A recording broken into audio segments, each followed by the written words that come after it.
Welcome back, my friends, to our Pokemon Platinum playthrough. Last we left off, we captured 2 of the legendary trio birds of Kanto. We caught Articuno and Zapdos, so today we'll be capturing Moltres. I want to stress this, that I'm not 100% sure, but I'm fairly certain, now that I think about it, that Articuno, Zapdos, and Moltres appear in order.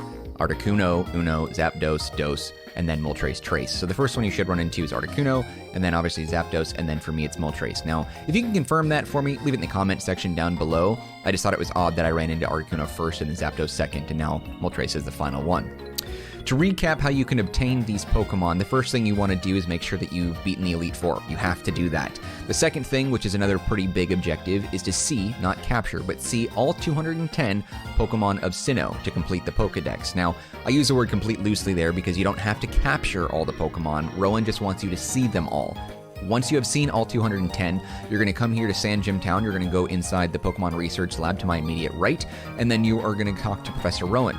He will then introduce you to Professor Oak. The two will congratulate you, give you useful information, and then upgrade your Pokedex to the National Pokedex. Professor Oak will then talk to you about the PAL Park and tell you that he's going to head there himself. So go to the PAL Park, go talk to Professor Oak. He'll give you more useful information before heading off to Eterna City. Like a stalker, follow Professor Oak again, and you'll find him in the house in the southwestern-most portion of Eterna. While talking to him, he'll give you some more useful information, and then he will tell you that the legendary trio, the Birds of Kanto, are starting to appear in the overworld here in Sinnoh.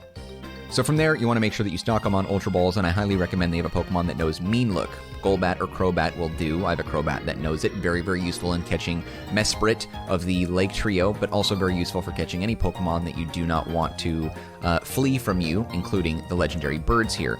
Now, I've read, and I can't confirm, but I've read that I don't think that you can, like, paralyze or put the birds to sleep. That doesn't guarantee that they won't flee. Apparently when they're asleep, they can still flee somehow, or they're paralyzed. I don't know. That's just what I read. I can't confirm that. If you know for certain that that does work, let me know in the comment section. Otherwise, what I've suggested is the best way. Tons of Ultra Balls, and then make sure that you have a Pokemon that knows Mean Look. Now, after the birds have started to appear, and you've caught them in order, Articuno first, Zapdos second, and Moltres third, you will probably want to do the method that I'm recommending in the past videos, and this one included.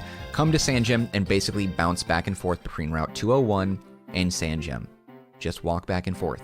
Watch the map ever so closely, and then you'll see that the Pokemon that you're trying to go after will eventually appear in one of the 3 grassy patches here to my immediate left in the western portion of Route 201. Now, it's also really important that you keep this in mind, that there are 3 grass patches here. If you go into the wrong grass patch when it shows up in this area, the Pokemon will probably flee, because you'll end up running into a completely different random Pokemon like Starly or Bidoof, and then the bird will take off. Now, I am super curious, because I remember when I started making these videos about Articuno, Zapdos, and Moltres appearing in Sinnoh here, I think I might have mentioned that it's not guaranteed which one that you're going to capture. I take that back now, because it seems like they do appear in order, or at least they did for me. The odds of that happening aren't too astronomically high, but I'm pretty sure that's how it works. Articuno first, Zapdos, and then Moltres. Now, Moltres is very, very close to me. He's right on top of me in San Jim. Nothing I can do about that. He's now southern again, and we're just going to keep bouncing back and forth here. Again, you might get lucky and be able to run into the legendary bird after you've ran into another random encounter, but if you've entered the patch of grass that the bird is in, which I think should be this one here for me, we'll see. Come on. Yep, it's it. If I didn't run into a legendary right here, it would end up being a Bidoof or a Starly, and it's possible that Moltres would then flee to another part of the region. So just keep that in mind, that can happen.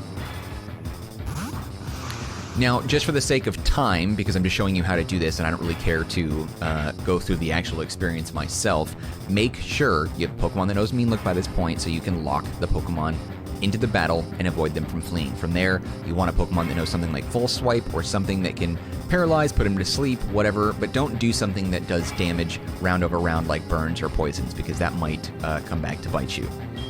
Okay, make sure you've got tons of Ultra Balls or any other ball that you feel is particularly necessary. I'm going to go ahead and just throw a Master Ball, and boom, we got ourselves Moltres. This is, again, just to save some time. Boom. And there we go. We caught ourselves Moltres, and he should be now on our team so we can inspect him and learn a little bit about him. Nickname? No. Moltres is really cool as far as his sprite. I really like how he looks. It's pretty dope. Level 60. Summary. Original fire and flying. Yep, we knew that. Quiet nature. Yep, I captured him on Christmas Eve. A little quick-tempered, likes dry food.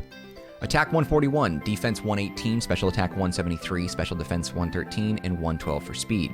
Just like the other two birds, it knows pressure as its ability. Roost, air slash, safeguard, and flamethrower. So it seems like the birds all seem to know a combination of Roost and or agility. Air slash, safeguard, and flamethrower. Those are specific moves to Moltres. Cool, tough, beauty, smart, all the same. And that's pretty much it. There we go. So we have now captured, at this point in time, Moltres and all 3 legendary birds of Kanto, so that's fantastic. We still have a lot more event Pokemon and other legendaries in this world that we're going to encounter. So, yeah, I look forward to doing that. If you liked the video, though, before you head out, be sure to hit the like button. Subscribe to the channel if you'd like. Supports the channel, helps it grow, and it means a lot to me when you do that. If you have any feedback, tips, or helpful information, anybody else who's trying to capture these legendary birds, or if you can confirm anything I talked about in this video, or if you have any corrections for me, leave them down in the comments section, and I'll get back to you as soon as I possibly can if it warrants a response. Otherwise, I'll see you tomorrow when we continue the playthrough of Pokemon Platinum right here on the Marcanine channel with brand new episodes each and every day at 10 a.m. Pacific Standard Time. Thanks again for watching. Hopefully having a wonderful holiday, and I will see you later. Take care.